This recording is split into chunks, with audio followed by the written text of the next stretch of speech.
Sir, shall I proceed with your permission? Yes, please. Yes, ma'am. It's a pleasure. Thank you, sir.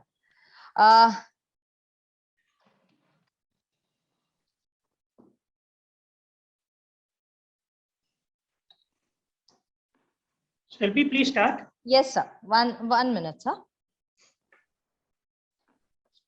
Good morning, ladies and gentlemen. So now we begin with the public session of the 113th Annual General Meeting of the IMC. All are muted so that there is least disturbances when the session is on. May I request Mr. Rajiv Poddar, President, IMC Chamber of Commerce and Industry, to kindly present the welcome address, followed by the presentation of the year gone by. Over to you, Mr. Poddar. Thank you, Selby. Our chief guest, Chandrasekharanji, MNS panel on the fire chat, honorable governors, past presidents, ladies and gentlemen. I am honored to welcome you all to the 113th Annual General Meeting of the IMC Chamber of Commerce and Industry. I feel a surge of emotion, of pride, warmth, and gratitude for the opportunity and honor of serving one of India's legendary organizations. To follow the footsteps of my predecessors and be the third generation president of IMC was a daunting task.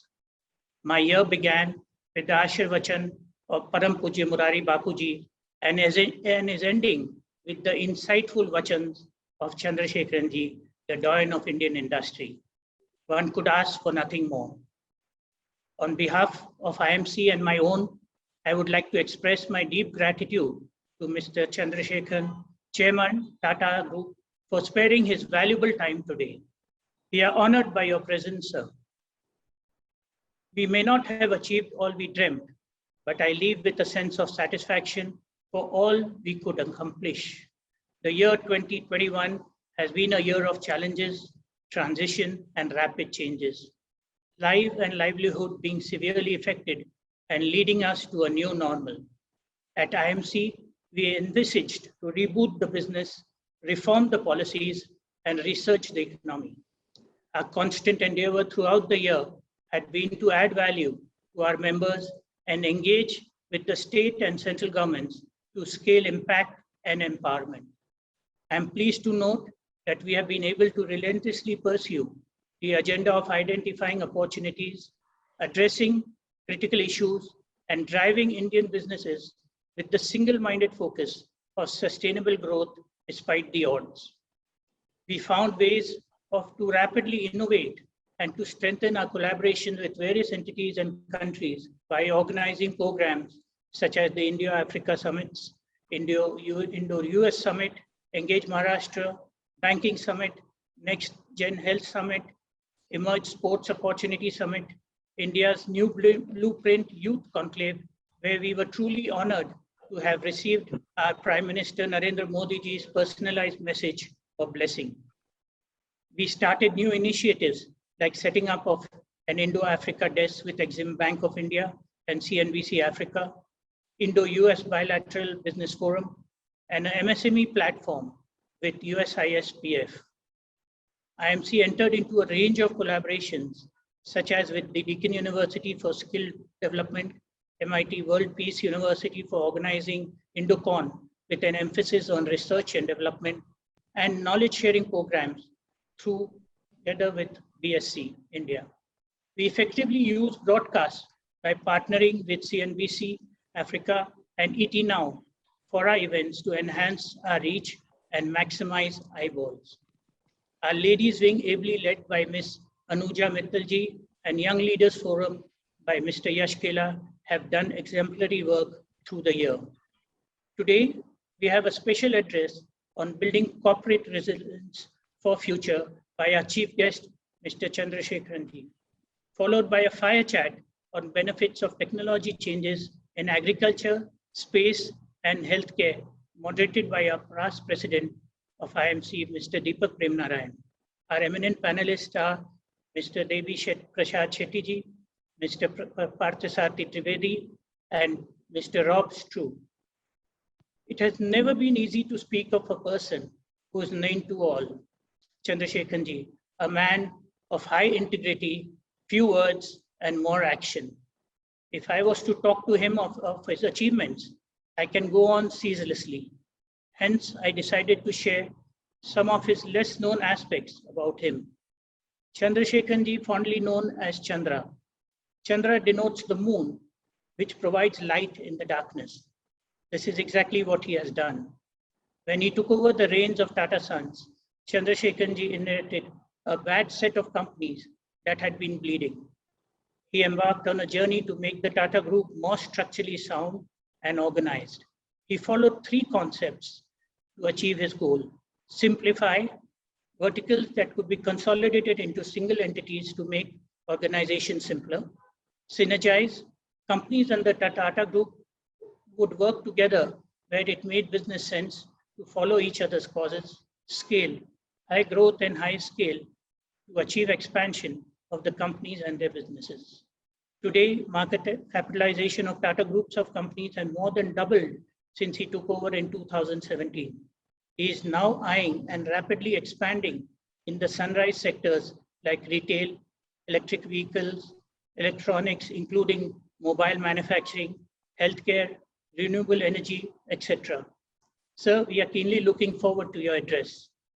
In conclusion, my special thanks to our governors, past presidents, members of the managing committee, chairmen and members of the expert committees, IMC Secretariat, and last but not the least, my family for standing by me and supporting me through the year. My good wishes to Mr. Joseph Rakiwala, President-elect, and Mr. Anand Singhania, Vice President-elect, for a fruitful year ahead. I have no doubt they will lead the chamber to greater heights.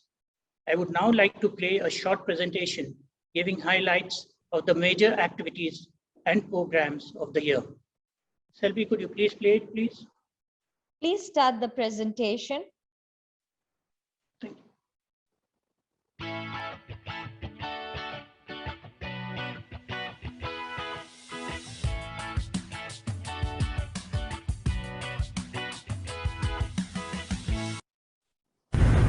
इसी chair पर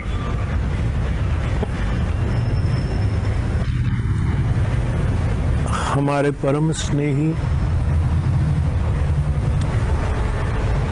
राजीव भाई पोद्दार एक युवा उद्योगपति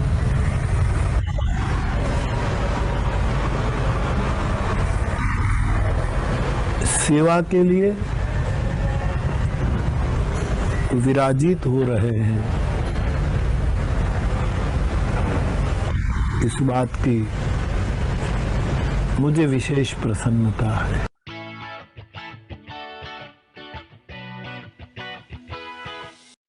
Task of formally congratulating you, complimenting you on the celebration of the 114th Foundation Day of the Indian Merchant Chamber, because the Indian Merchant Chamber has grown with the history of India, so it's part of India's history. So it has carries value which is much, much more, many times. बहुत ही पुराना संबंध है, रिश्ता है अपना, हमारा भी, परिवार का भी, और आपका मुंबई के साथ और महाराष्ट्र के साथ भी। अब जैसे आपने कहा कि कितने साल हो गए, 1907 के बाद आयएमसी काम कर रही है, म्हणजे स्वातंत्र्याच्या आधीचा काळ सुद्धा तुमच्या संस्थेने बघितलेला आहे आणि त्याच्यानंतर स्वातंत्र्यानंतरची ऑलमोस्ट 75 वर्ष, आता 1-2 वर्षात 75 वर्ष होतील।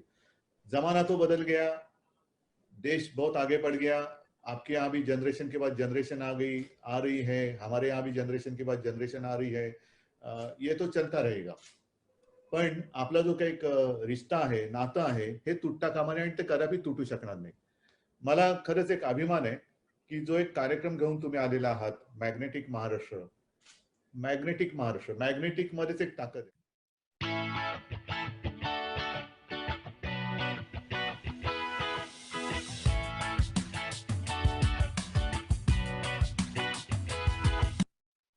Ladies and gentlemen, initiatives like today's virtual engagement help us to rededicate ourselves to this strong bond of friendship and oneness.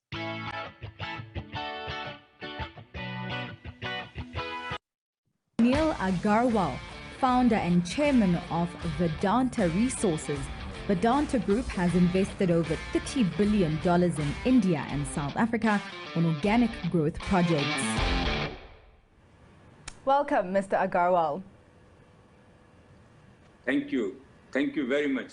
It's my pleasure and honor to be part of IMC Indo-Africa Summit.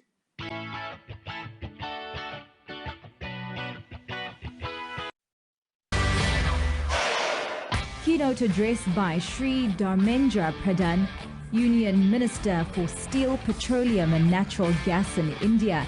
He is the longest serving Minister for Petroleum and Natural Gas in the history of independent India. Honorable Ole Milekan Adigebet, Minister of Mines and Steel Development, Nigeria, ladies and gentlemen, it gives me immense pleasure to join you today to deliver the keynote address in this session on resource, mining, oil and gas at the second edition of the India-Africa Virtual Summit. I commend IMC Chamber of Commerce and Industry and CNBC Africa for hosting this virtual conclave. Addressed by Olamilekan Adigbite, Minister of Mines and Steel Development in Nigeria. He is a seasoned professional with over 35 years' experience in architecture and construction. His tenure has seen the drive to resuscitate Ajokuta Steel Complex and the development of a downstream mineral policy. He is also at the forefront of creating a thriving gold ecosystem in the country. Thank you. It's good to be with you. And it's a great opportunity to discuss the mining opportunities in Nigeria.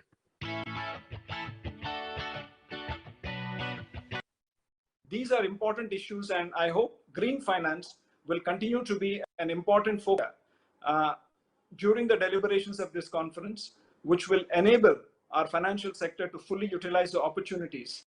Thank you, IMC, for giving me this opportunity, but also organizing this in spite of the COVID epidemic around us. The fact that IMC continues to focus on these important issues and important events are being carried out. We are all truly thankful for that. So compliments and congratulations to everybody in IMC.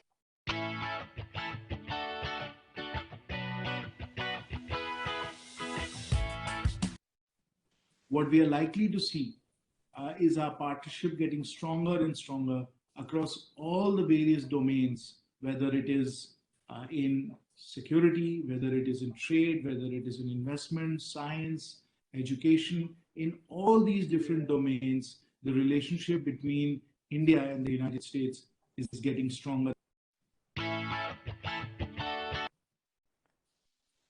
It is an absolute honor to be speaking at the inauguration of the Indo-US Partnership Vision Summit and interact on the topic of new era of Indo-US relations. I would like to congratulate IMC and USI SPF for initiating discussion on Indo-US partnership, as this would be the most important and strategic partnership of the 21st century. Can you talk about that and how you can explore that partnership with India? Oh, yes, thank you very much. But let me just first say something again about the comments that the Honorable Minister made regarding the infrastructure. First of all, I would like to thank you all for organizing Indo-US Partnership Vision Virtual Summit. In collaboration with the US-India Strategic Partnership Forum and IMC Chambers of Commerce and Industries. Bringing dignitaries from different fields on one platform is really admirable task. The relentless efforts made by the IMC Chamber of Commerce and Industries and the US ISPF to deepen India-US relations and bring the two countries closer together are truly commendable. So I had the unique opportunity to bring greetings on behalf of the home state of our President Biden and also National Lieutenant Governor Association to say how we are so committed to working with the IMC and our partners here in the states as well around the globe as we launch.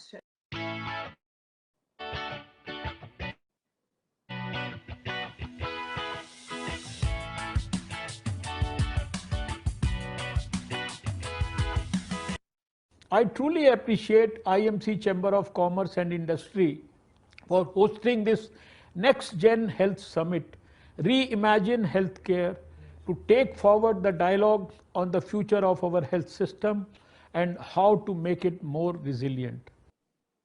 Your patting on my back by felicitating will 100% encourage me to do such type of good work in the near future as well.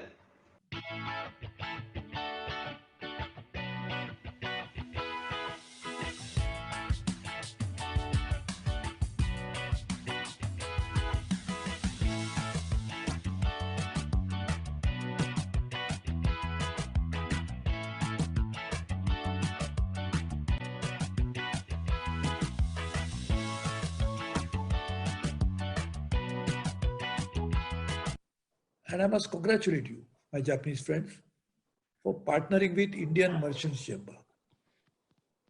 This is one of the oldest chamber in India.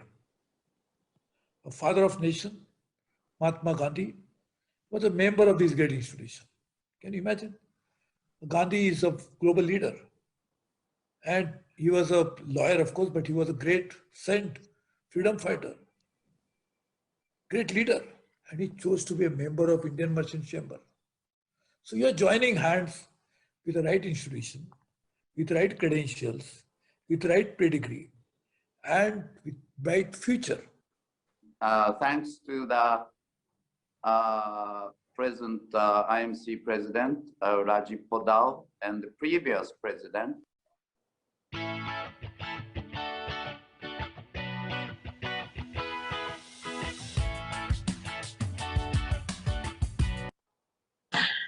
At the front line of innovation and reorientation of manufacturing processes stands today the Indian textile industry. As Minister, it is my greatest privilege that today our country and the world at large has seen the potential of Indian textile industry rise, especially in the time of a pandemic that has engulfed the world. I think largely when we have organizations like the IMC, and especially existing around for such a long time, very, very successfully, having some of the best thought leaders around, some of the best entrepreneurs around. Rajiv ji has already outlined some of the key economic indicators, how things are shaping up, now in the, in this period. Good evening. Mr. Rajiv Podar, President of IMC, Mr. Juzer Korakiwala, Vice President, Mr. Neeraj Bajaj, Chairman of the Ramakrishna Quality Awards Trust, Mr. Suresh Lulla, Co-Chairman of the Quality Awards and Technology Committee, ladies and gentlemen. Me personally, it's a big honor and a pleasure to be here at this forum. It's an honor because the Indian Merchants Chamber is truly a special institution. There is no other industry body that can claim to have had Mahatma Gandhi as its member. That the Mahatma chose to become a member of the IMC says a lot about this institution. It is also a personal pleasure for me because, as Rajiv said, my grandfather, Muhammad Hussain Hashim Premji, was president of this institution from 1946 to 1947 at the tender age of 31.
Thank you for that.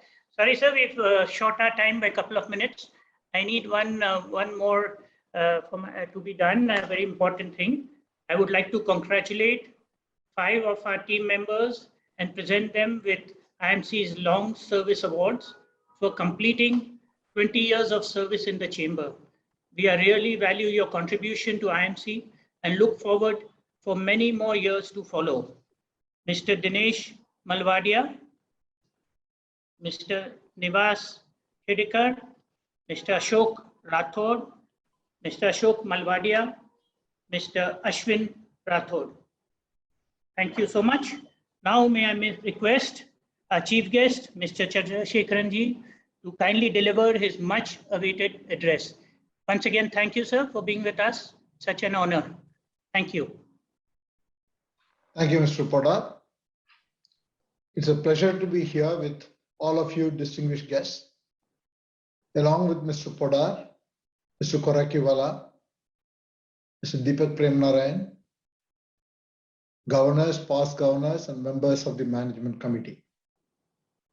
Today, I am speaking with you on the topic of resilience, because over the past 18 months, we have experienced an upheaval and hardship that none of us would have experienced in our times.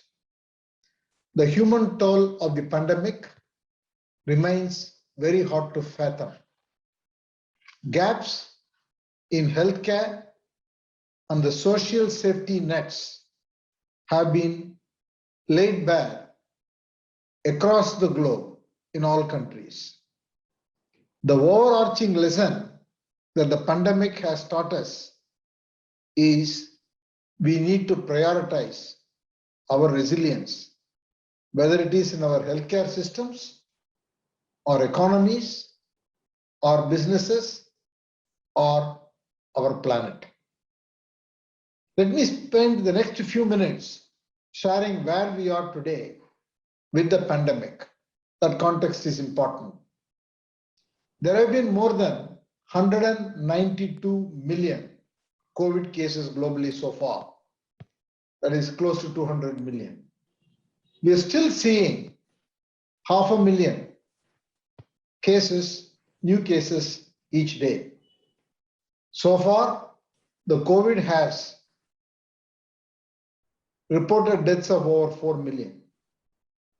Thankfully, the situation in India seems much better now, with a clear trend in the right direction across the cases being reported, the hospitalization, the test positivity rates, and the deaths. So what should we expect going forward? We will go back to normalcy, but it is not like going back to the normal as we have known it. Virus variants and vaccination rates will be key in determining the extent of the opening up of our society and economy. Firstly, the vaccination is making a big difference. So far, 3.9 billion doses have been administered globally, with 32 million doses being administered each and every single day.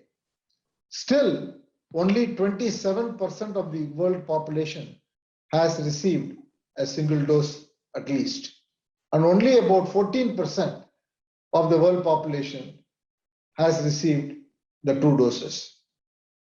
Also, there is a huge divergence.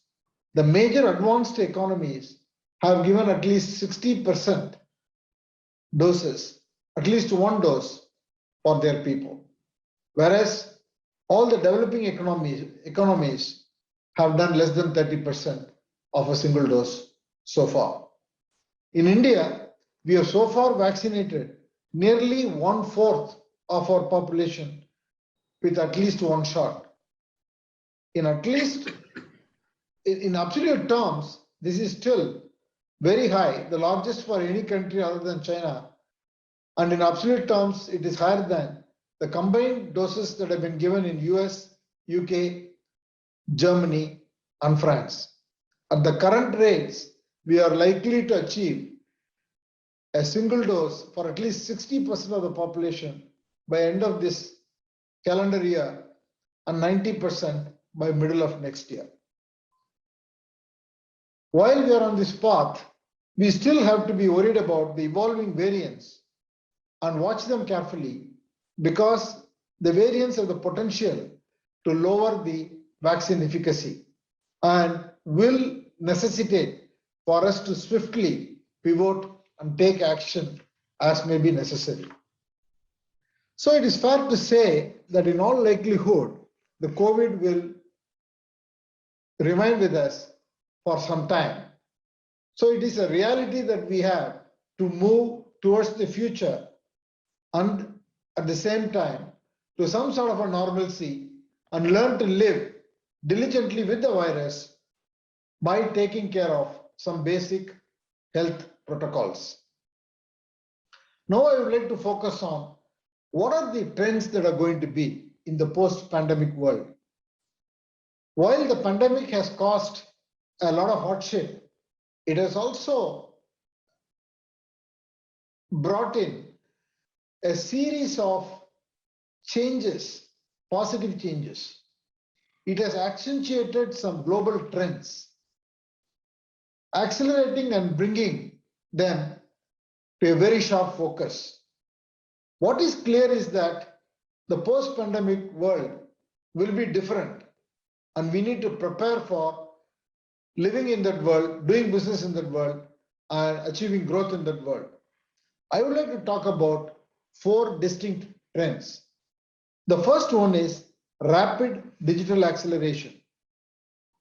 The pandemic, if I may say so, has given an acceleration advantage of almost a decade in terms of digital. Everyone has adopted to digital. Young and old,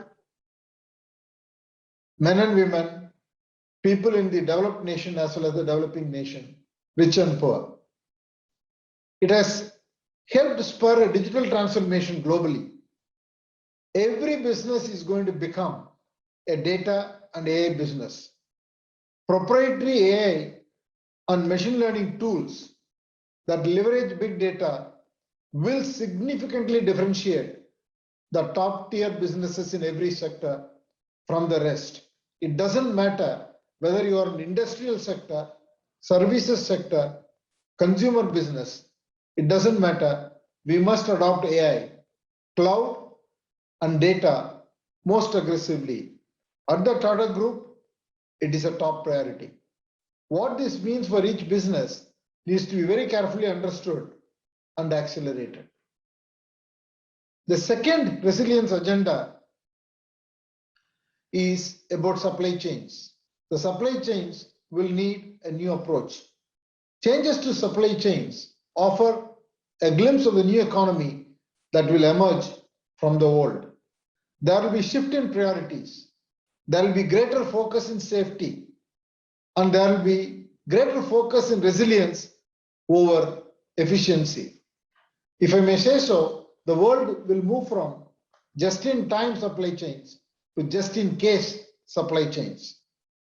Every business needs to develop resilience in its supply chains to head off the pressure of shortfalls from sudden disruptions like the pandemic or endemic induced lockdowns. Businesses will need to look at different ways of adapting, whether it is through building in-house capability or looking at multiple geographies as opposed to focusing on any one single geography, which will give higher efficiency. On a larger level, global supply chains will diversify and manufacturing could become a massive opportunity for India. I call this a second base for the world called the India Plus base. And at the Tata Group, we have already pivoted into a number of new businesses like electronics manufacturing, 5G network equipments, as well as semiconductors in all probability. The third, the reimagination of growth with environmental sustainability at its core. Every business needs to have time-bound goals, not vague and not too distant targets.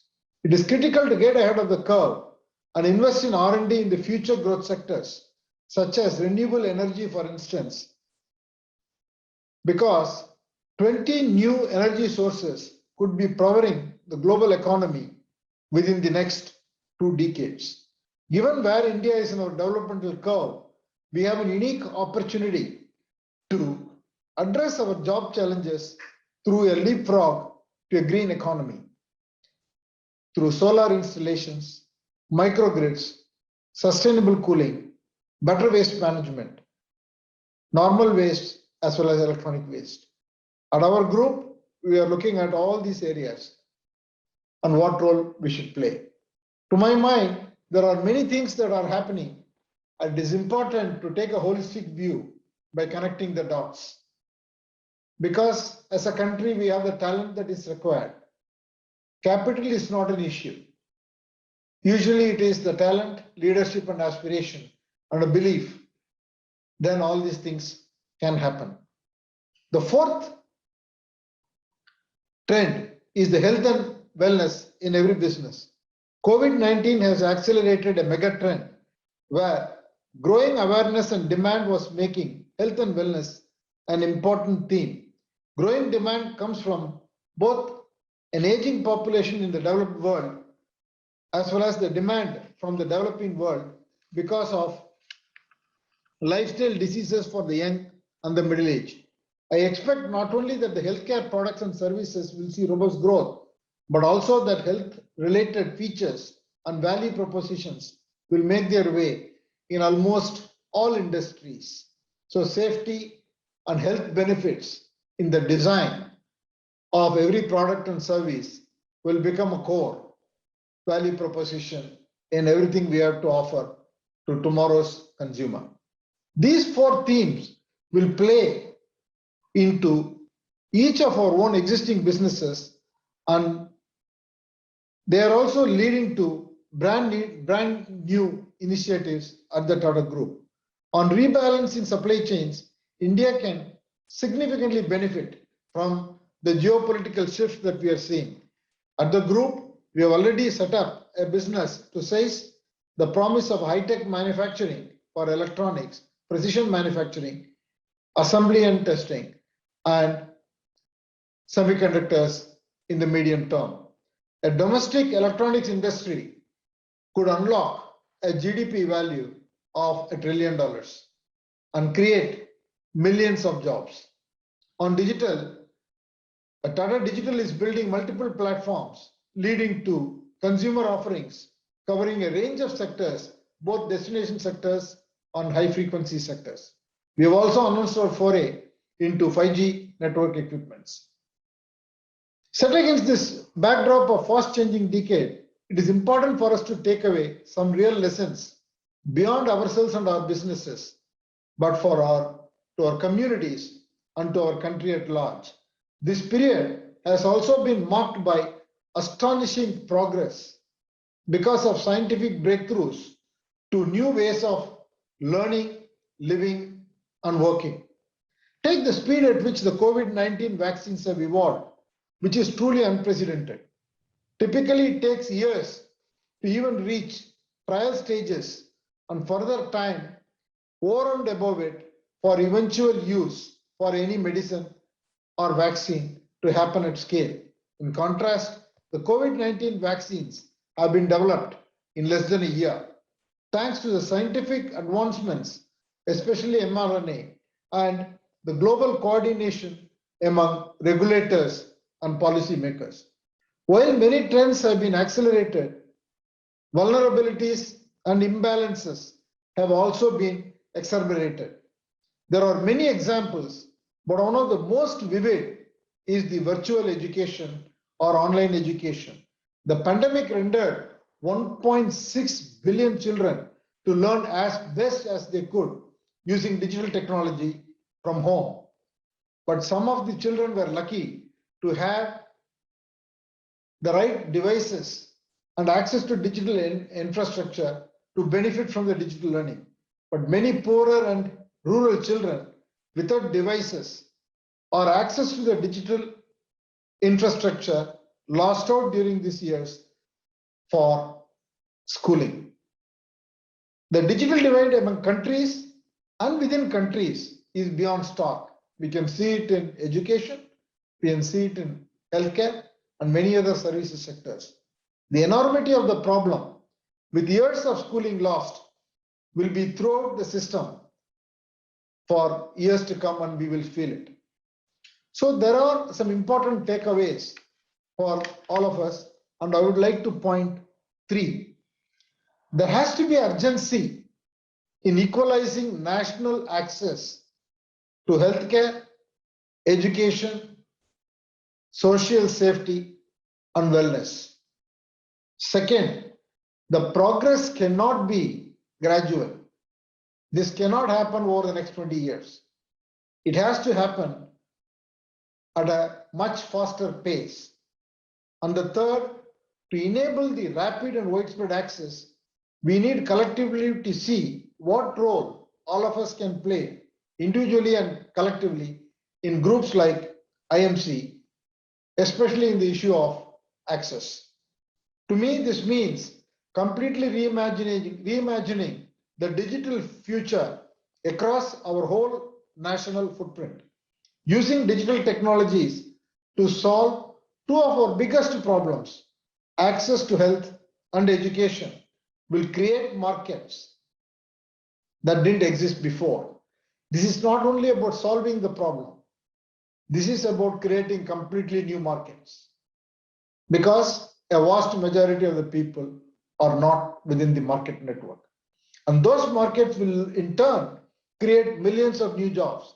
Most importantly, these jobs will be for low or no skilled workers who can substantially benefit from access to technology that will augment their role and capability. In a more inward-looking post-pandemic world, this will transform our twin problems of access and jobs into an engine of new and improved jobs. To my mind, the conservative estimate is 30 million additional jobs. This will also help address an important section of our underserved population, women. See, we have about 120 million women who have at least a secondary education. We have only 1/4 of that women in our employment today. And getting at least half of these women back to work by thinking how the new future of work will play out, because it will not be an in-office work or it will not be a work from home all the time. So there will be a hybrid model. By deliberately designing the new future of work, we will be able to help many of these women get back to work and potentially add about $440 billion to the GDP. COVID-19 has shown the shortcomings of our systems and also put many people out of job, especially those are in informal sector. At the same time, it has also shown how technology can solve these problems and benefit a vast majority of the people across the nation. Designing AI and related technologies is one thing. There are many people to do that. But directing these innovations to solve the problems and create market opportunities and create a quality of life for everyone is what needs focus on. And this will be one of the pillars that will be key to the resilience for us as a nation. Thank you all for listening. Thank you so much.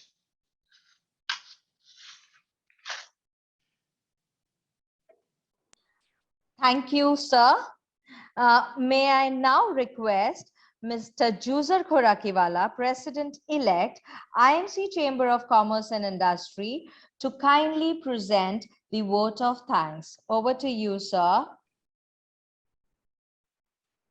Good morning, President Rajiv Podar, members of the Managing Committee, members of the board,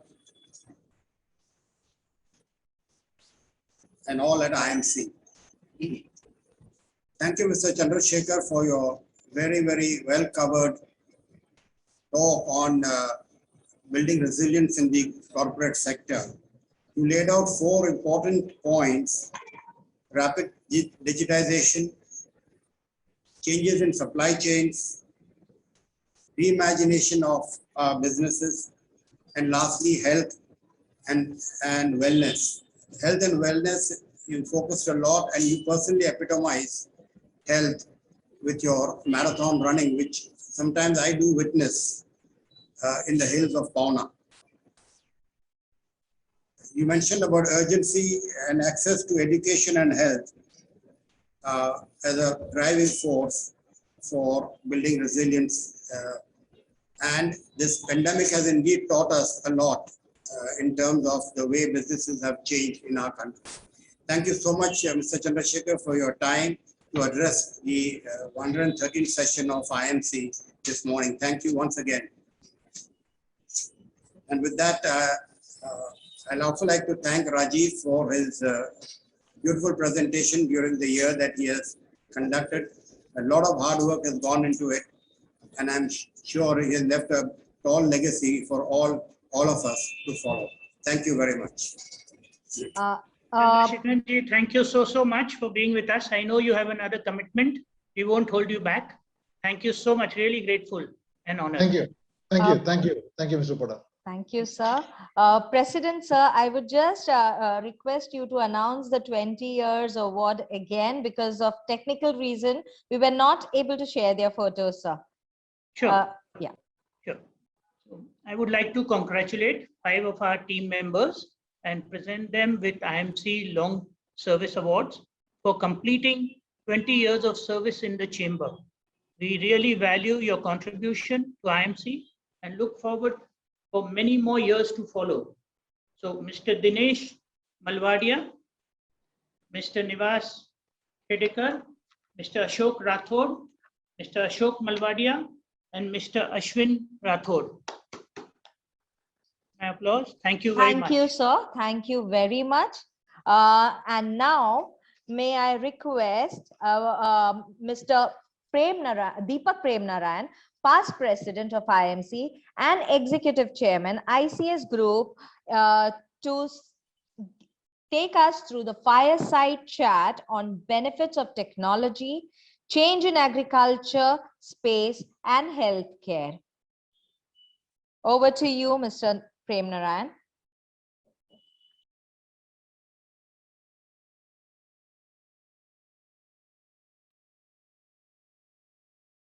Good morning, ladies and gentlemen. It's my honor to moderate a fireside chat, and it's actually an extension of what our chief guest, Mr. Chandrasekharan, just spoke.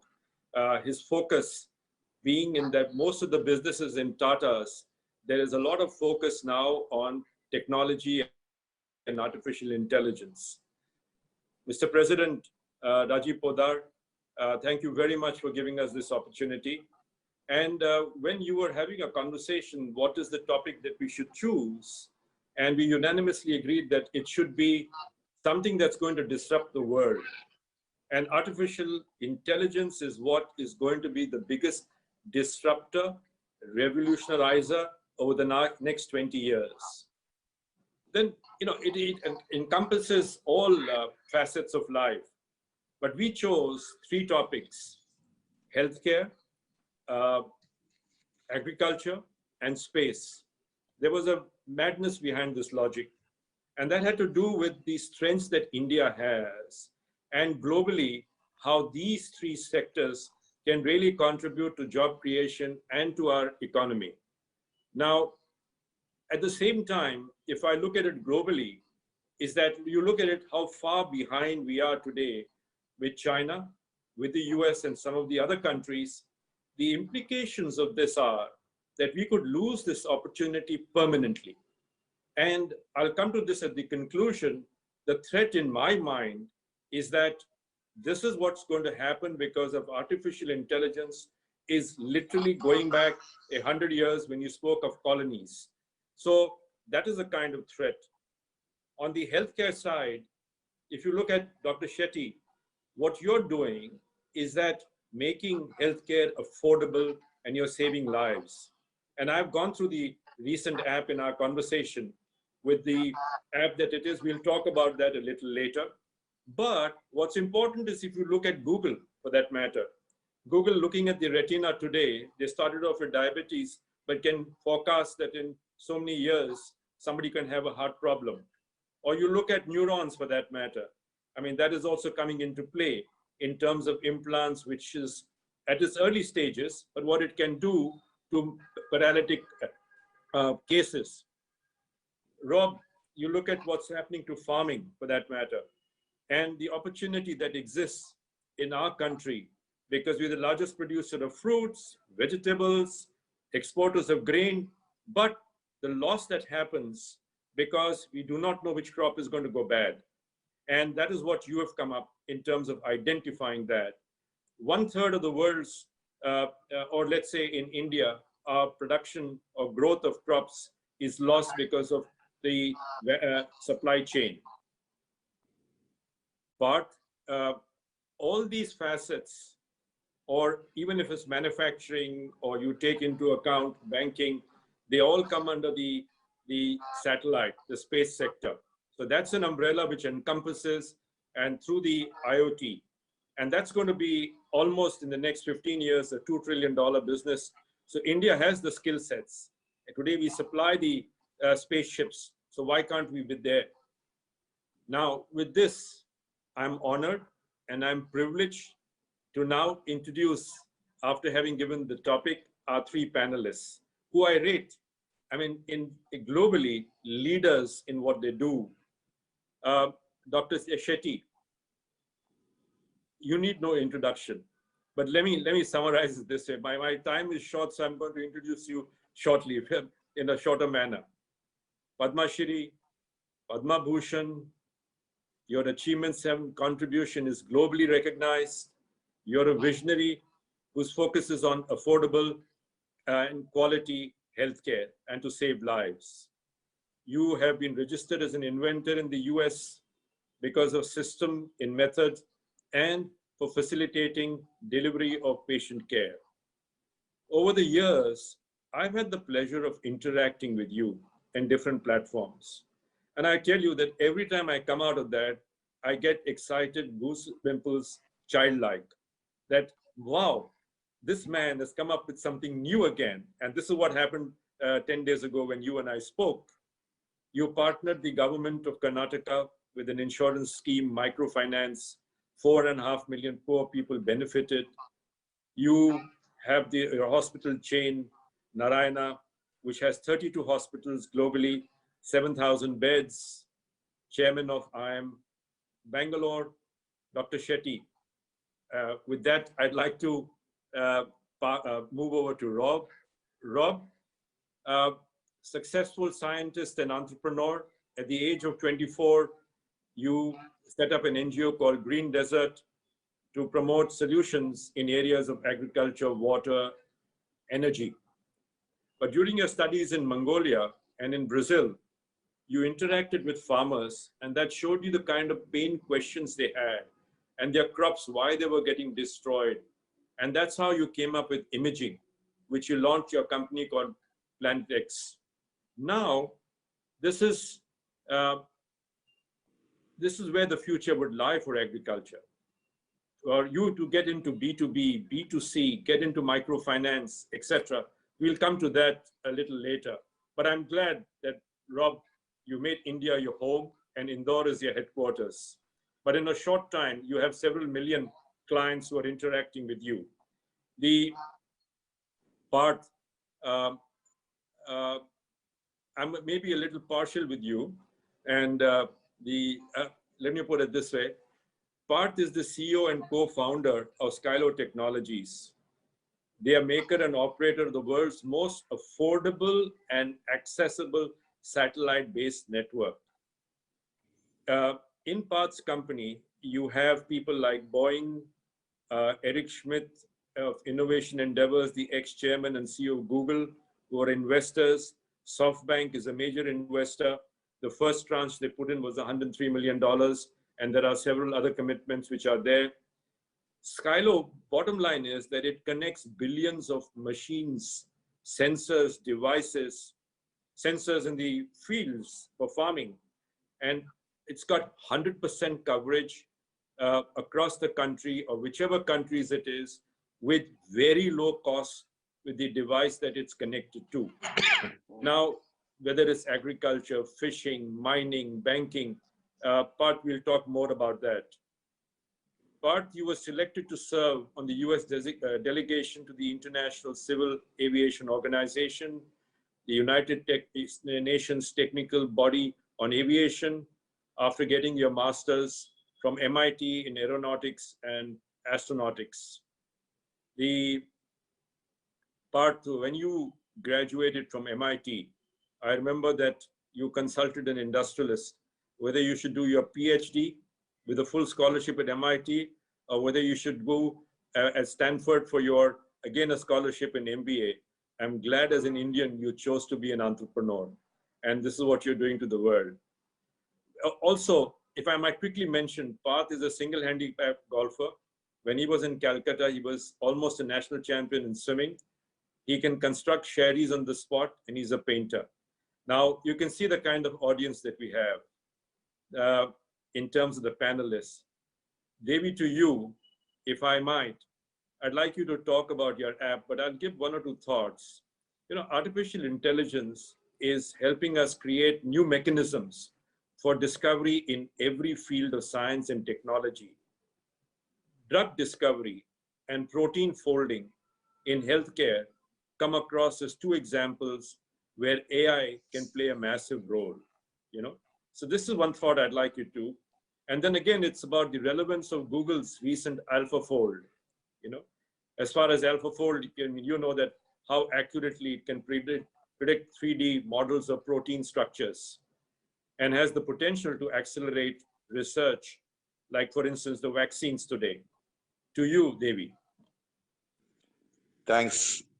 Thank you, Deepak.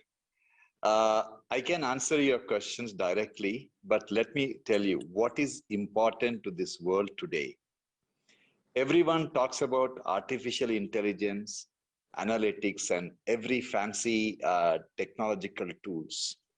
But I just want to let you know that more than 85 to 90% of the world's hospitals do not have even a basic electronic medical record, what we call as EMR. That is the road on which many vehicles can be built, like what you're talking about. And unfortunately, nobody is planning to build it. And whatever is built is beyond the means of any of the hospitals outside US and Europe. That is a reality. So unless we build an electronic medical record, which is affordable, accessible, and reliable, you will never see any of the technological developments and analytical tools giving you a meaningful data for you to work on. So our whole effort in the last decade has been to develop this basic electronic medical record. And we have now got the medical record finally. So our next mission is to make it accessible to everyone. So essentially what is important is if we can give a substitute for pen and paper for the doctors, nurses, and technicians, a smart digital tool, healthcare will become safer for the patients. Today, healthcare is not safe. If 200 patients spend just one night in American hospital, which are perhaps the safest hospitals on the planet, 1 in 200 dies due to medical error. Not medical negligence, medical error. Why? Joint Commission clearly said over 60% of the deaths in the hospital are due to communication failure. So unless we build an electronic medical record on a chat platform, not the regular desktop version, it should be on a chat platform, because doctors take the major decisions about patient care after chatting with each other. And that is exactly what we developed. And also we took a very major decision in the beginning that doctors do not look at they don't look at the desktop more than 5 to 6 times in a day, but they look at the mobile phone 200 times in a day. So your electronic medical record should be built on a mobile platform, on a chat platform, and accessible to the doctors in their own mobile phone. And that is exactly what we have done. And now our mission is that it should be available to everyone. Two things here. Is it possible for you to show the app? Oh, I wish I knew. Let me just see. Yeah, it is Okay. possible. Whilst, okay. No, I don't think I can show. Oh yeah, I think it's a bit difficult. Yes. Could you talk about it, the parameters that you record from 9 to 5, and thereafter the best healthcare facilities are available, and how do you achieve that? See, this chat platform, what we have built, Deepak, this is predominantly based on what the doctors want to see about their patient. I have 400 patients. Our hospital has 400 patients at any given time. I don't need to know all the 400 patient detail. I have only 20 patients under my care. So this platform called Adi, it has 20 groups, like a WhatsApp group, and 20 of my colleagues who are taking care of my patient. We are all members of the team. And continuously the data comes from each and every machine. You put in a blood sample to blood gas machine and you get the blood gas report, and goes to all the 20 the mobile phones. And you take a chest x-ray of the patient. As soon as you click the button in the digital x-ray machine, the x-ray appears in all the phones. So essentially, I go to bed, Deepak, at 11 o'clock at night. I do the ICU rounds sitting on my bed. And I get up at 4:30 in the morning, I do the ICU rounds. And for me, going to ICU is just a formality, because whatever I need to take action based on the data is all available in my phone. So this is and added to that, we have also built the analytic tools. We have large ICUs with 50 bed, 100 beds. Not that all the patients are equally sick. Our analytical tool gives you the risk score of what are the chances of a particular patient developing a heart attack in the next 24 hours. So if it is more than 25%, they are kept it in a bay where there are senior nurses, senior doctors. If the risk score is low, they are put up in other places. So what possibilities are amazing. And recently, all the chest x-rays what appear, it comes with a interpretation by the machine. The analytic tool gives a machine that this is the finding. So essentially, once you have the data, the possibilities are amazing. And this is what is important. This is what we are striving to do. Right, right. I spoke about the AlphaFold of Google. What is your view on that, Dr. Shetty? See, the Google and many other companies are coming up with amazing products. But the complexity is, how do we link it with the tools wherein all these applications should talk to each other. In healthcare industry, if you come up with a fantastic product in silo, if it doesn't communicate with the rest of the patient data, it has no meaning. That is the biggest problem. So all these products should be part of the hospital electronic medical record, so that we doctors cannot come up with a plan to treat the patient based on single data. We will only come up with the plan if that data is in sync with all the other data we find. So this is the complexity, and these are amazing tools. So we need to try to bring all of them together. Then only it will be meaningfully used in a large-scale clinical practice. Otherwise, it will look like a marvelous tool which can do amazing things in the future. God knows when the future will be. Okay, this is interesting because I think Path is doing something about linking up with various devices. Parth, I'll park this on the side, and when we can just address this a little later.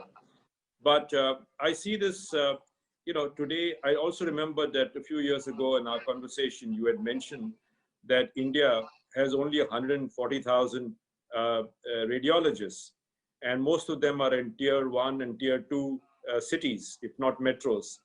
And that creates the vacuum in the other areas, in rural areas particularly, likewise with gynacs and likewise with other specialist areas, even with. So therefore, with the tool that you're developing, somebody is sitting in Agartala in a hamlet with the roof blown off, he could have access to you as the best cardiac consultant in the country. Is that possible? And at what cost? So that is the gap, that you're doing affordable healthcare and saving lives. And Deepak, for every illness, starting from headache to body ache to tummy ache or a heart attack, within the next 1 or 2 years' time, patients will consult the doctors online first. Doesn't matter whether they are staying in their mansion or on a roofless hut in Agartala. They will see the doctors online in their own mobile phone. And that mobile phone may be costing just 2,000 rupees. But they are seeing the doctors today. And I can see, I see about 10 to 20. I just want to let you know, Deepak, 20 years ago, when there was no internet, nobody heard of cloud. I was sitting in my office in Bangalore, seeing patients in Agartala, Tripura, Bankura, because Indian Space Research Organization gave us the satellite link up. So I could see patients in remote locations of Africa. I treated 53,000 heart patients remotely before internet came to existence. So this is the power of technology.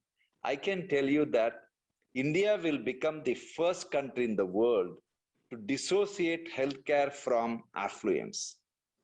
India will prove to the world that the wealth of the nation has nothing to do with the quality of healthcare its citizens can enjoy.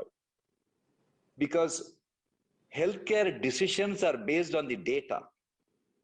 And as long as you have a handheld device called mobile phone, you can consult any top doctor of India, and they are today available. So it is an amazing opportunity for us in India because we have outstanding software engineers. You just tell them what your pain points are.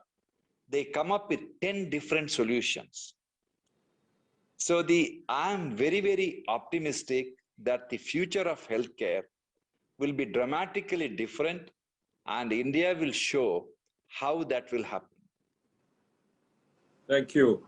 Thank you. I'll come back to you again because Parth, I would like to touch with Rob, because I clearly see with what Dr. Devi Shetty has said and what Rob is doing, the umbrella concept of what Skylo is doing, there is something that you might like to cover there. Rob, who do you think the stakeholders in the agriculture value chain will benefit the most?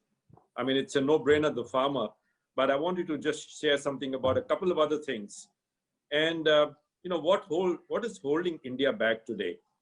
And which are the countries which are doing much better and successfully in AI? And whether India can work with some of them, I'm not so sure of that. And because on one hand, you see the progress that China is making and how focused that country is on artificial intelligence. Their entire focus is on that area. You look at what's happening in food. Between 2010 and 50, the world requirement for food has to double. Today, there are 1 billion people globally who are hungry. 1 out of 10 are on hunger today, And so I just wanted to hear what is your journey and how are you going to address this? And maybe if you can touch a bit on the farm bill also. Yeah, okay.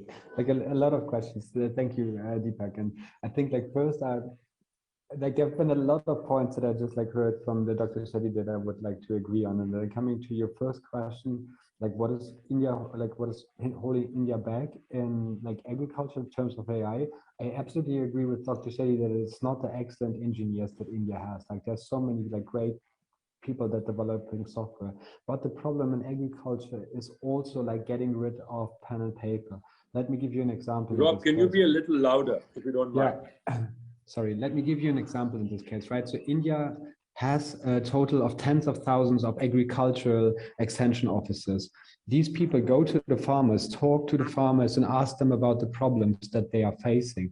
But they're just like writing this down on a sheet of paper, right? And then they may put it into an Excel sheet when they're back home or may not do it. But actually, I mean, looking at the data that could be generated in there, you know, you could say, like, I went to a farmer, I know he's growing soybean. I see this kind of problem that he has in the field. I gave him this kind of recommendation. And if these people, these agricultural extension officer would enter this data in a mobile phone, right, it would be transported to a cloud service, you would get like a perfect overview about the recommendations that you gave to these farmers, and could also monitor like if this recommendation helped, you know, like where did I go? How can I improve in this kind of direction? If I, like the government is funding all these people going out there, the agricultural universities, the agricultural ministries, but still this data is not collected, even though that it is processed every day. And I think, you know, like when we come about like what is holding India back in terms of AI in agriculture, then it is getting rid of pen and paper, digitizing, giving these people mobile devices so that they can collect the data, and afterwards it can be processed, analyzed, and then be used to derive insights from it that you can just like gain from the big amount of data that can be generated in here. Coming back to, you know, like you ask, like what other countries might do better in here. And I think what we like seeing, not especially in Germany, so like Germany is also not performing good in this, but like what I see in like the northern country of Europe, let's say Sweden, Norway, also the UK, that like the government is like giving lots of contracts to like young startups saying like, I want to have a solution for this kind of problem. Please help me to think out of the box. And then the startup gets like a certain amount of funding. They have like a secure contract for saying that, okay, now we are like digitizing this part of our administration. And for me, it always seems that India might be like a little bit reluctant on this one, and Germany is as well. But I think like it would be so powerful because you have all these excellent software engineers out there. You have a clear need of like a digital approach in like the, let's say, a ministry or in other administrative areas. And this doesn't only hold true for agriculture, but for lots of sectors we are looking at in this regard. So let me put it this way to you that please forgive me because, you know, when I've been speaking to you, there are so many interesting thoughts. Now you take the images of the crop, okay? That's what your company does. And that is one, and what does that accomplish? As a result of which you're now getting into B2B. You're arranging for dealers to supply fertilizers, other chemicals, etc. You're putting the farmers in touch with consumers. And now you're looking at getting into microfinance with them. So that is how your company is graduating, you know. So could you talk a bit about that? Yeah. So like basically, yeah, thank you, Deepak. So like basically everything started with like us developing an image recognition software that can identify plant pests, diseases, and nutrient deficiencies. So like farmers can snap an image, it is sent to our cloud services, we identify it and play it back in the local language, because we understood while we've been working in Brazil that farmers just have the problem that they have a local name for the diseases that are striking in Marathi, in Telugu, in Odia, in Punjabi. But like if you type this one into Google, then it really doesn't help. So you doesn't find anything. So like what we said, like, okay, like now we're translating the knowledge that you need into the local languages, and Plantix is available in more than 10 different Indian languages and 18 languages in total, and provide this service for free to the farmer. And like, meanwhile, like more than 40 million images were sent to us, and we analyzed like about like more than 1 million images every month in the moment from issues farmer facing.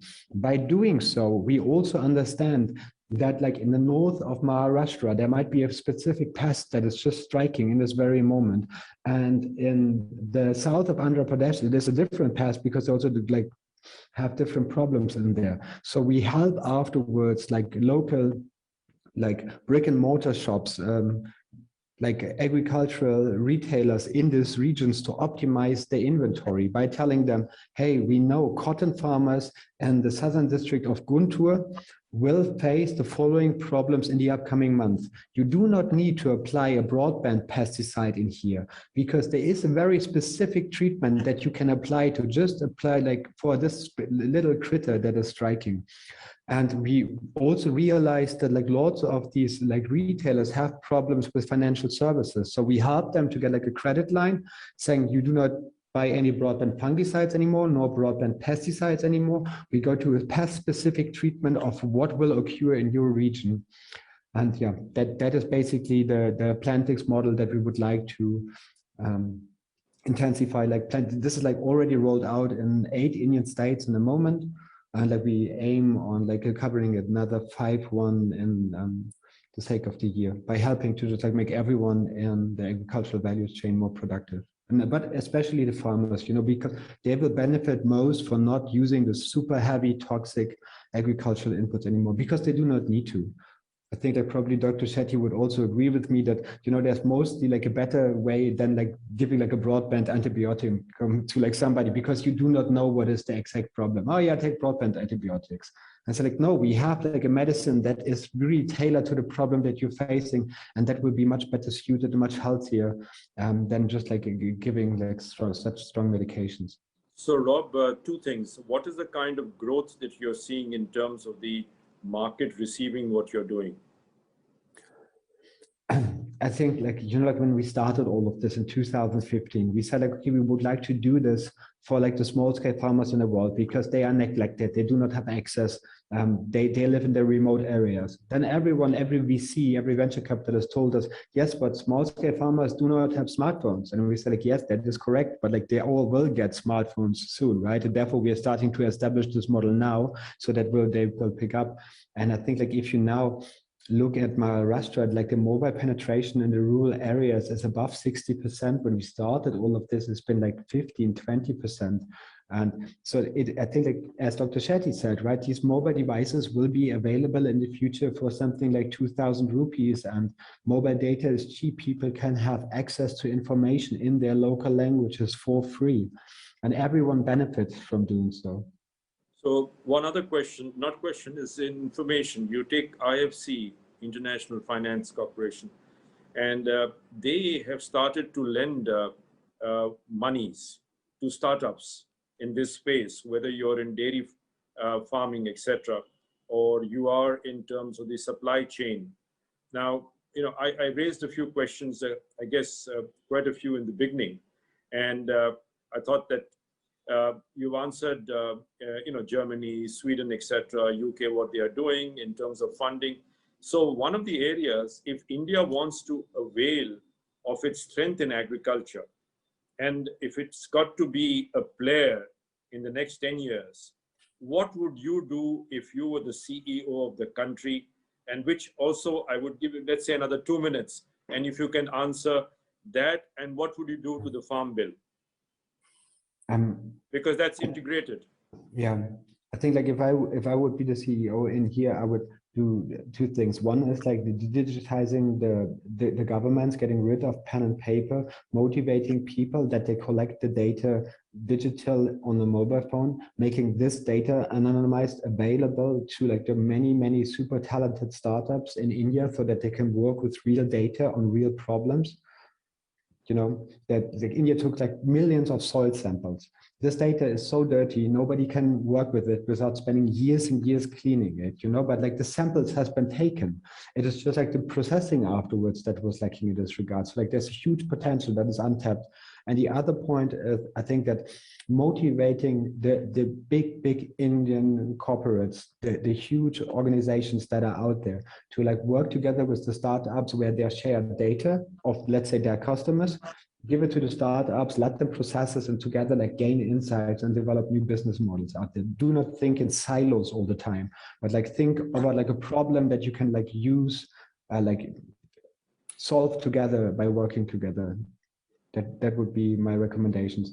About the farm bill, that I mean, we had intense discussions about this one in the company. Like, I do not want to go like too deep into politics in here because it's also not like my core area of like understanding in this case, but I definitely would like believe in a free market in here. And I think that like we should see that, yeah, we're not giving benefits to just like special farmers that grow special crops in special areas, but like look at farmers as like 120 million people in India that all have different different needs, but we should not like look at like rice or wheat farmers in specific, because like chickpea and peanut would also be very important and they should be taken into consideration here. Parth, thanks, Rob. I'm going to come back to you with a couple of other thoughts towards the end.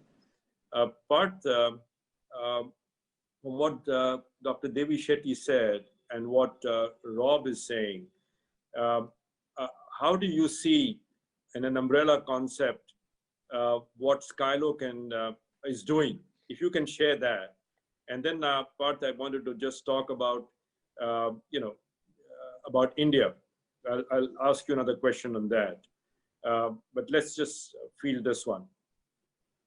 Sure, Mr. Premnaran, thank you for having me here. And I think hearing Dr. Devi Shetty and Rob speak, against the prompt of where are we on the quest for data and AI, if I had to liken it to Maslow's hierarchy of needs, we're at the very bottom of that. We're solving for the very bottom of that pyramid first, right? We're at the inflection point of having data in the first place before we can start doing anything with it. In fact, that's one of the challenges that Skylo intends to solve by giving our most critical and remote industries in the country a digital pulse that they never had before. We spoke about applications of what farmers, what doctors, what soldiers could do once they had a mobile phone in the palm of their hand. What if they were in an area that a mobile network was not available? What would they do then? And that is the basic problem that I was very passionate to solve, because some of our most critical industries, such as fisheries, mining, when we talk about healthcare, it is also extremely remote in many cases, agriculture, defense, all of these operate where people don't live in the kind of quantities as they do in urban and suburban areas, as a result of which networks themselves are very sparse. So maybe fast forwarding to what we have done, take one sector, for instance, fisheries, where today, if I think about how fishing activities are done in the country relative to how they were done 500 years ago, you would actually find no difference. It is an extremely manual mechanism by which you navigate, by which you report. I mean, you come back to the shore and essentially wait for a manual auction to take place before you sell your catch, resulting in 30% loss of the fish itself while the stock is waiting to be sold, while there is a lack of ice on the boat. I mean, these are really practical, pragmatic challenges that the country faces today. And for less than the price of a single fish per month, we are now giving fishermen across the entire coastline of India access to affordable connectivity directly on their boats, on the palm of their hands, in 13 Indian languages, where they can now, even if they're 500 nautical miles away from the shore, report what they have caught immediately to their fleet owner, who then has the opportunity to sell them on an online marketplace, so that the boat has turned a profit before it even returns to the shore. And trucks are waiting to collect the produce because the boat is tracked across every meter of its journey. That's the power of technology, when today a fisherman is able to transmit data for an SOS. We've rescued dozens of lives at sea. And when a fisherman presses an SOS button on their phone, over Bluetooth, the signal goes to our Skylo hub on their boat over to a satellite 40,000 kilometers away, down to an Earth station in India, from where that data is immediately processed, and the Indian Navy is alerted in their central monitoring station. So I think without getting too deep into the technology, I think there's incredible things that we can do today. But let's say, Parth, if I may, just forgive me for interrupting you. What would happen if there are other trawlers in the same vicinity as this fisherman that's got the Skylo transponder, if I may call it, okay? And do the fishermen people know exactly through the satellite what the quantity of fish is, what type of fish it is?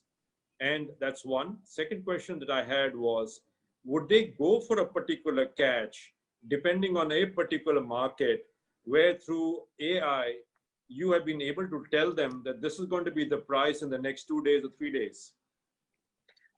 Sir, we have an opening on our product management team, first of all. Thank you for the question. Second, I want to discuss my ESOPs first. Sir, so in the case that fishermen in the vicinity are present, they are immediately notified. In fact, that is how one of the recent vessels was also rescued. You don't have to wait for the Coast Guard. You can just alert the friends nearby. And so the system takes care of that automatically, figures out which boats are in the vicinity and alerts them as long as they have Skylo equipped. Second, to the point that you made, you'll be shocked to know that the Indian fisheries sector, actually, we can't sell fish to American and European markets. We can't. And I was curious to know why.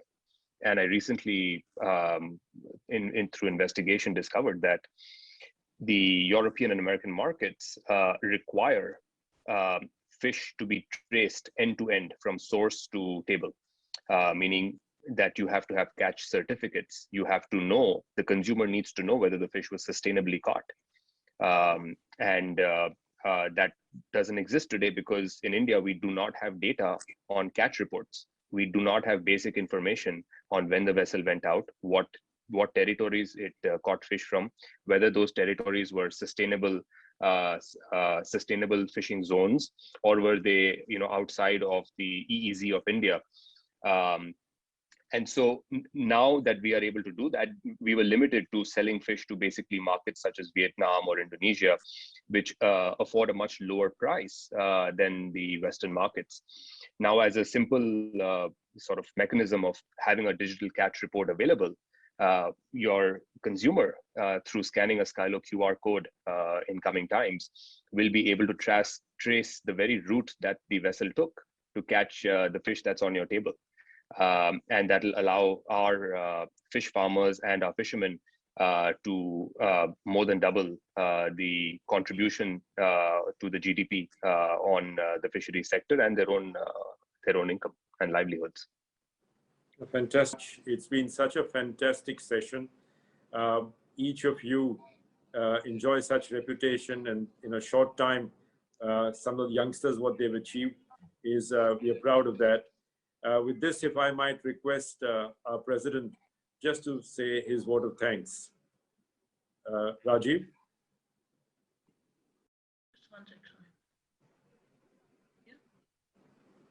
Thank you so much. I think one couldn't ask for a better way to end our public session today. For me, the important thing to take home is that AI, IoT technology is very important and will drive the future. We spoke on various subjects ranging from agriculture, health, space, to education, defense, etc.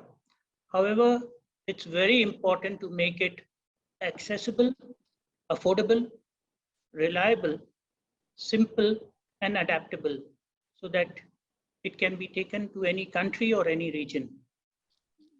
With this, I would like to thank Deepak ji for an excellent moderated session. I think he has that art and for putting this panel together. Would like to thank Rob, Path, Dr. Shetty for sparing the time and for the insights they gave us today.